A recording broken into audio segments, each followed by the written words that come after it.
大家想象一下这个画面哦，现在是凌晨2点钟，医院病房的走廊本来安安静静的，就只有那个仪器偶尔发出的规律哔哔声，结果突然叮咚一声超级尖锐的病房呼叫铃，直接响彻整个护理站。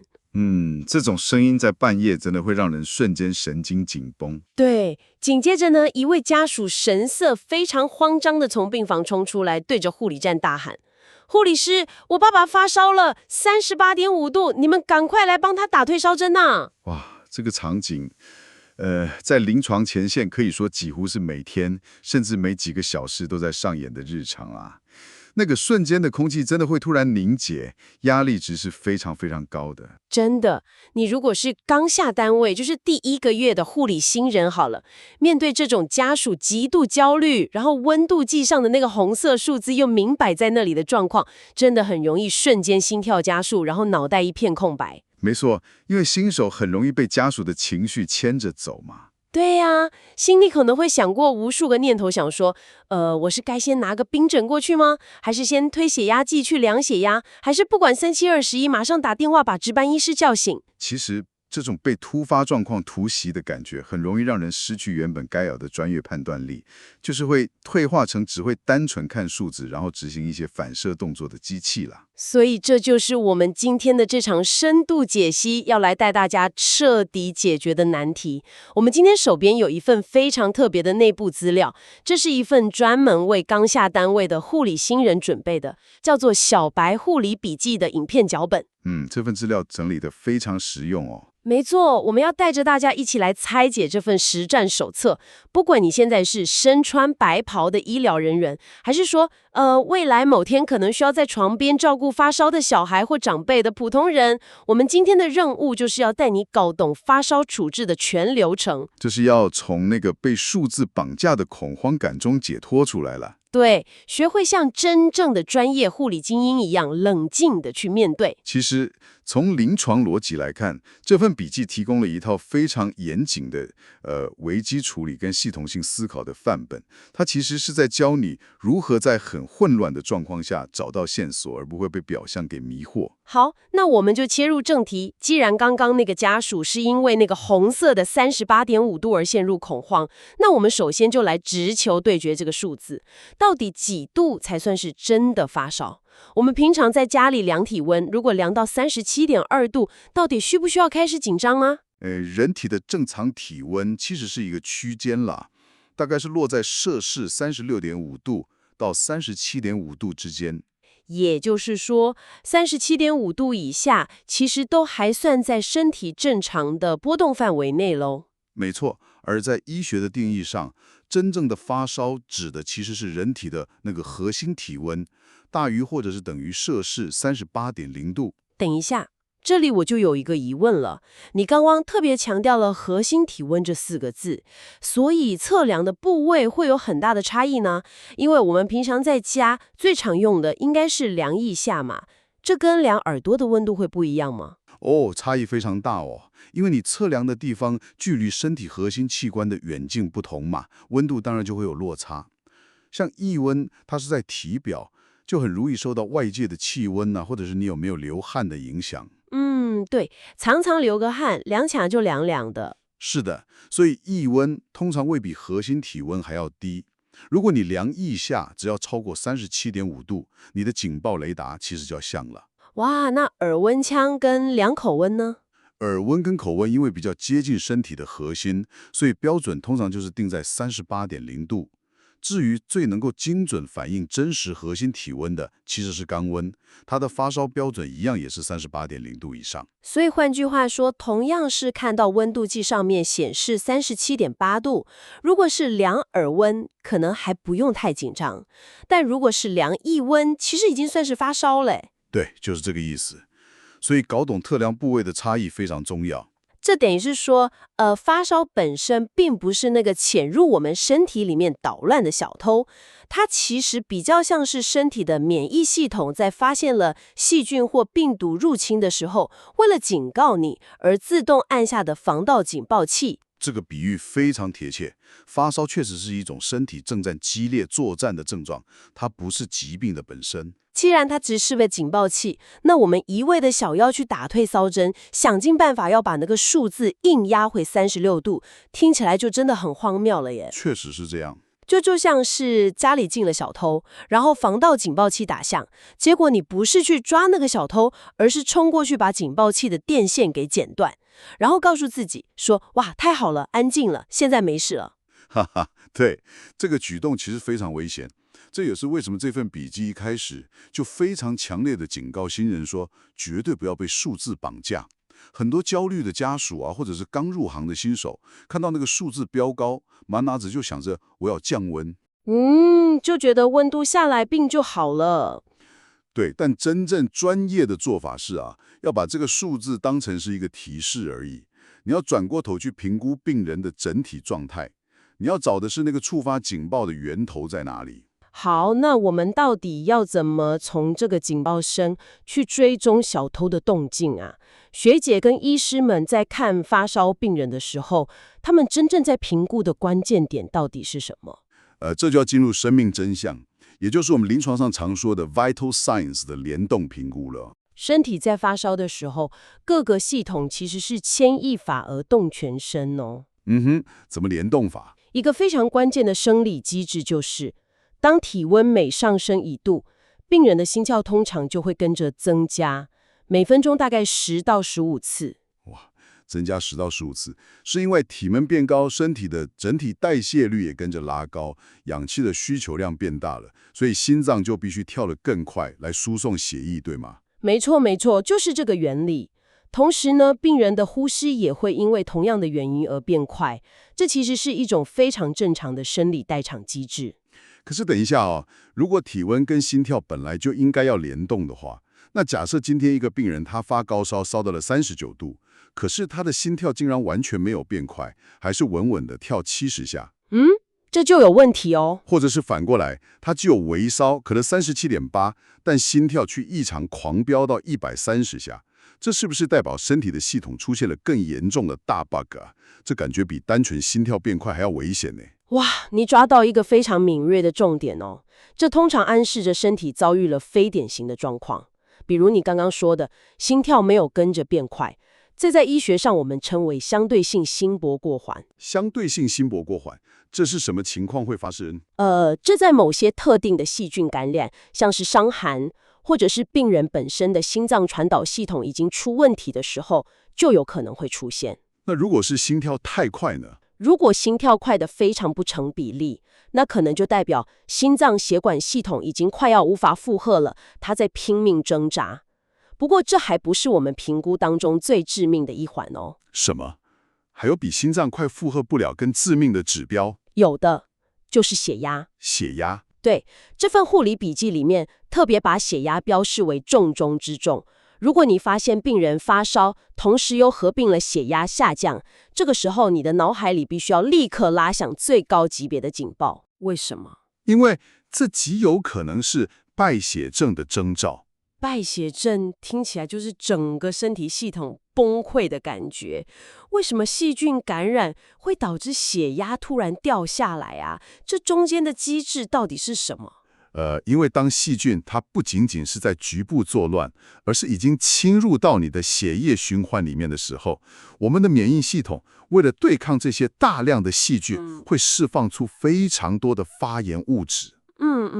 这些发炎物质会导致全身的血管出现急剧扩张的现象。你可以想象一下，身体里面的血管本来是正常尺寸的水管，突然之间管径变宽了1倍。可是里面的血液量并没有增加。没错，水管变粗了，可是水没有变多。水流当然就撑不起那个管壁的压力了嘛，所以血压就这样整个垮下来了。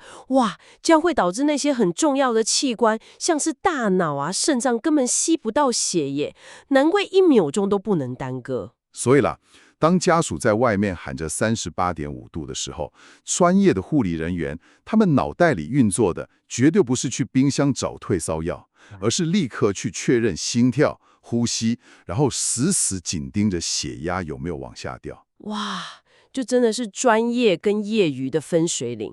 那确认完这些内部的数据之后呢？确认完危险程度之后，接下来还要像个侦探一样，去病人的外部寻找案发现场，也就是我们要找出感染源到底在哪里。也就是从身体的各个系统去排查破口，对吧？像是听听看呼吸道有没有痰呐，会不会喘，或者问泌尿道的问题，小便会不会痛，尿液看起来有没有混浊。没错，还有身上的手术伤口有没有出现红肿、热痛，或者是流出一些奇怪的分泌物。那如果是住院病人呢？住院病人的话，还要特别去检查有插管的地方，像是尿管啊，或者是打中央静脉导管的周围有没有发炎的征兆，这些都是非常重要的线索。好，所以找到了案发现场，就代表我们可以立刻开始随便处置了吗？当然不是，这份笔记里面特别强调，发烧其实不是一个静态的数字，它是有表情的，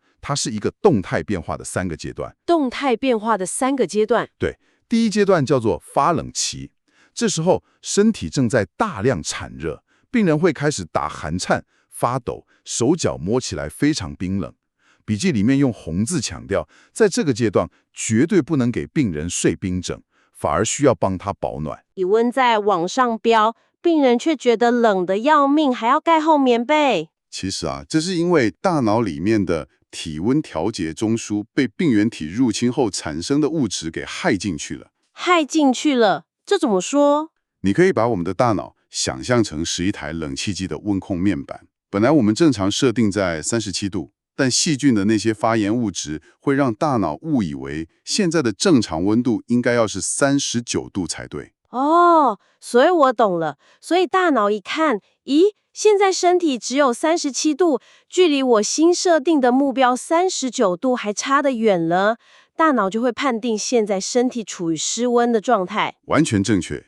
于是大脑就会立刻下令，叫全身的肌肉开始剧烈收缩发抖，借由这样来产热。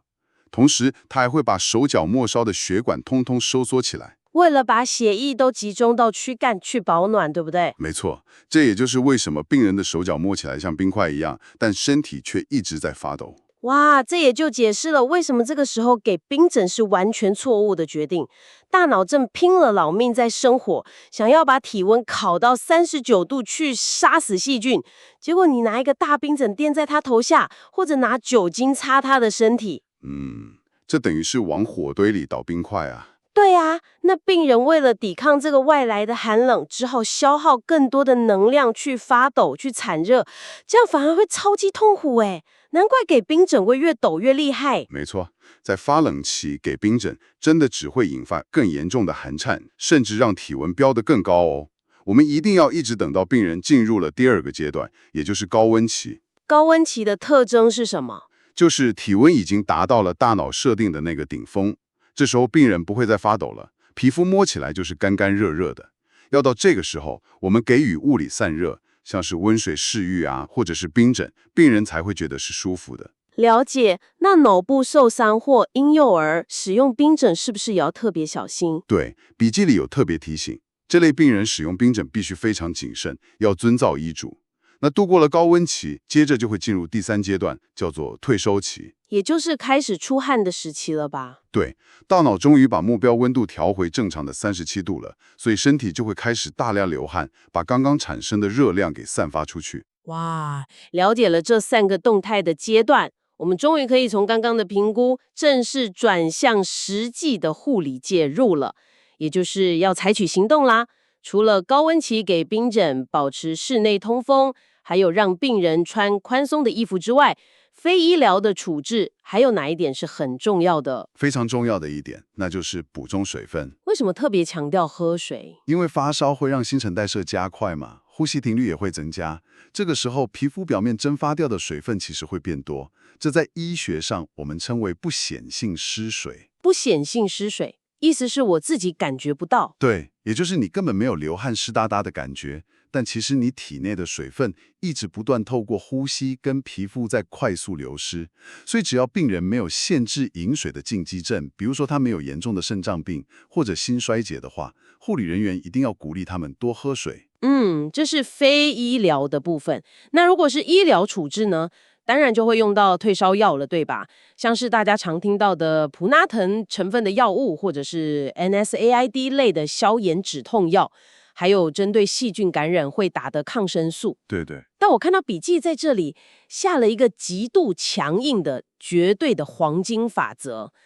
他说，如果是新发生的发烧，而且怀疑是细菌感染的话，在打抗生素之前，必须先采集血液培养，就是 blood culture，这是铁律。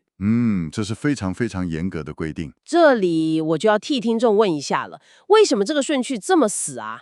如果今天病人已经因为败血症烧到快休克了，情况岌岌可危，我们为了等抽血而不赶快把那个抗生素打进去，难道不会延误抢救的黄金时机吗？为什么不能先上抗生素，把细菌压下来再说？这里其实大家常会有一个时间差的误解啦。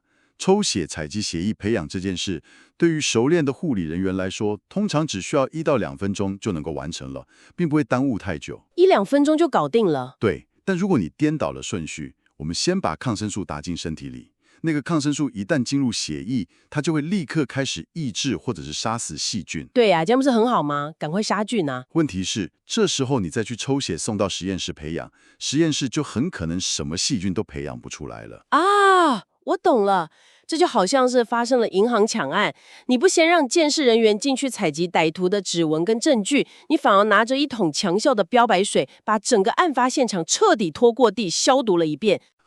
对对对，就是这个概念。等到现场都被你破坏光了，你才叫警察来采证，那根本什么鬼都找不到啊！完全没错。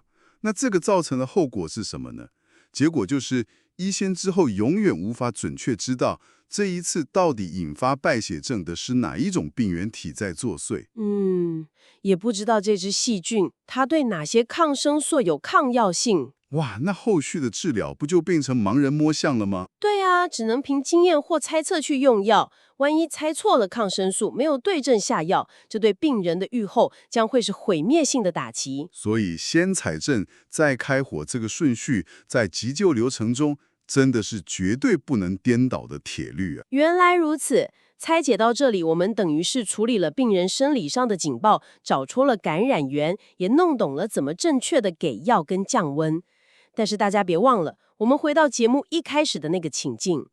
护理站外面还有家属。对，外面还有一个急得像热锅上的蚂蚁，正在大声呼救的焦虑家属。医疗处置虽然做完了，但护理的沟通其实还没有结束。这也是这份护理笔记最后一部分的重点，也就是卫教。其实最高级的专业不仅仅是解决生理上、数值上的异常而已，更是要连病人和家属的恐惧一起妥善的处理好。也就是说，帮病人降温很重要，但帮家属降焦虑也同样关键。没错。那我们要怎么降焦虑？我们就必须用家属听得懂的语言，去重新帮他们定义什么是发烧。我们要明确地告诉他们，发烧其实是身体在打仗。我们的目标绝对不是死盯着那个温度计不放，非得要马上让它降回36度不可。对。我们会告诉家属，真正要观察的其实是病人的活动力跟精神状态。只要病人烧退了一点之后，精神看起来还不错，还能吃得下东西，能安稳睡觉，那家属其实就不需要过度恐慌。同时要把刚刚我们说的那个发冷期绝对不能用冰枕的观念解释清楚，不然家属看病人发抖，又看你不给冰枕，一定会生气的。这是真的。你要让家属明白，为什么现在让病人保暖，其实才是在帮他的忙。还有呢，在退烧期大量流汗之后，也要提醒家属赶快帮病人擦干身体，换上干爽的衣服，以免因为衣服湿冷，反而引发2次着凉，对吧？对的，这些细节都很重要。什么情况才需要立刻按那个呼叫铃？不然他们可能每5分钟就跑出来找护理师一次。没错没错。比如你要交代说，如果病人突然意识变得有点模糊，或者是呼吸变得非常费力、很喘，又或者是出现严重的呕吐，甚至是持续高烧，一直完全退不下来，给了这些非常具体的观察指标之后，家属就不会因为未知而陷入恐慌了。